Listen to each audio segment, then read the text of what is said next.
ఉట్టి పడుతుంటే ముచ్చట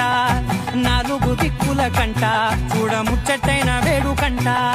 ఆ పంచభూతాల తోడుగా ప్రేమ పంచుకొనే